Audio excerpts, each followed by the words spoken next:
வெண்பருத்தி நூலெடுத்து வாய் வெடிச்ச பூவெடுத்து நான் அணிஞ்சிட தொடுத்து வச்ச நடினமான மாலை இது.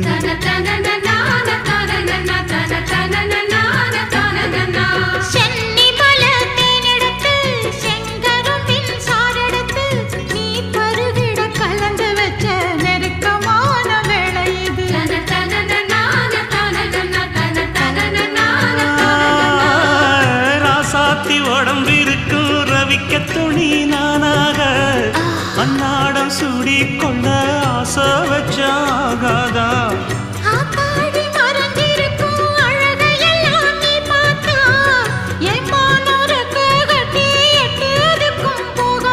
அடிச்சி சக்கரையே எட்டி நீயும் நிக்கிறியே நான் ஏங்கி ஏங்கி பார்க்கிற போறாங்க.